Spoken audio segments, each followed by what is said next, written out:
please hit that subscribe button. Hey everybody, better suited to win the Stanley Cup this season. If you are new to the channel, Washington Capitals, the Boston Bruins. Locked on and he scored! And we're live.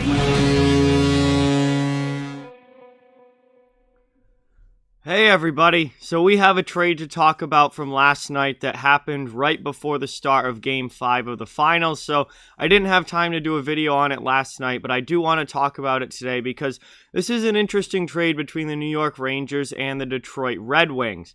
Before I fully get into the video, I just ask that you please hit that subscribe button if you are new and give the video a thumbs up. Both of those things help out the channel a ton and are very much appreciated, but let's talk about this trade a little bit. So going from the New York Rangers to Detroit is defenseman Marc Staal and a second-round draft pick in the 2021 draft. Going from Detroit to New York, future considerations. Now, we don't know exactly what that means yet, but what we do know is that, to me, this is a trade that does make sense for both teams, and both teams get what they want out of it. Now, let me explain that a little bit, because I saw when this trade first went down, there was a lot of people on Twitter that were kind of bashing it, or I don't think they fully understood what these teams were trying to do here. A lot of them were laughing at the Red Wings for wanting Marc Staal. This trade isn't about Marc Staal for the Red Wings. It's about the second-round pick. And there was just a lot of general that I saw online. There were a lot of people that didn't really understand this trade. I completely understand this trade from both perspectives, whether you're Detroit or New York. Let's start on the New York side of things, because it's a little bit simpler for them.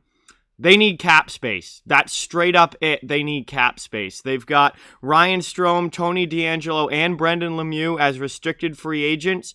They did not have a lot of cap space available. They need to open up some cap space so they can sign those players and potentially add someone else in free agency as well. So this is all about cap space for the New York Rangers, and they dump Marc Staal's contract, which he was making $5.7 million per season. So that is a huge chunk of cap space now opened up for the New York Rangers. And what they end up getting in return as the future considerations, it will likely end up being some AHL guy that will never make the league, or maybe some late round draft pick, but doesn't matter. That's not what this is about for New York. For New York, this is strictly about opening up that $5.7 million in cap space and you know, having the chance to re-sign some of these important guys that they need to get re-signed. For Detroit, switching over to the other side now, this is not about Marc Staal. This is about the second-round draft pick. Detroit is a team that's in a rebuild. There were a lot of people on Twitter, you know, bashing Detroit or saying, why do they want Marc Staal? What does Marc Staal bring at this point? Marc Staal is a bottom-pair defenseman at this point in his NHL career. This is not about Marc Staal for the Detroit Red Wings. It is about that second-round draft pick. Detroit is acquiring assets. They want prospects. They want draft picks. They want young players.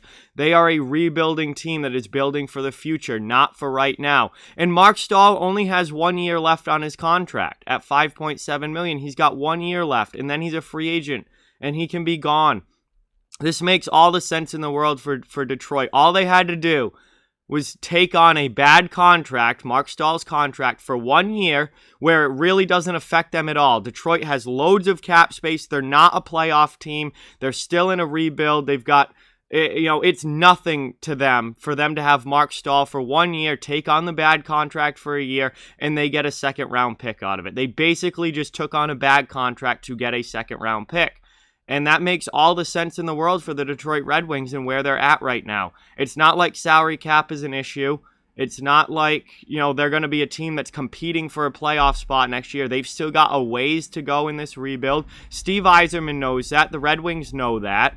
And it's all about acquiring assets for them. So they get a second-round pick. They have to take Marc Staal's contract along with it, but that doesn't really matter because it's only for a year. And it's Detroit. They're not going to be good next season. They can take that bad contract for a year, and it's literally nothing to them. And for the Rangers, they get the cap space that they desperately were looking for so they can make some more moves this offseason and try and get better. So they can re-sign DeAngelo, so they can re-sign Strome. they needed that cap space. So this is a trade that to me makes all the sense in the world for both teams. They both get exactly what they want out of it. Cap space for the Rangers, a second-round pick for the Red Wings. And overall, I just think it's a great deal and makes a lot of sense. So that's kind of my thoughts on this deal. That's the reasoning behind it, why both of these teams wanted to do this, and why it makes sense for both teams. So like, comment, share, subscribe, follow on social media. All those links are down in the description. If you'd like to further support the channel, the links to our Patreon, merchandise, and donation link are down in the description as well. Keep spreading the word about this channel. Let's keep this thing growing. Thank you very much for watching. Hope you enjoyed the video, and I'll talk to you guys soon.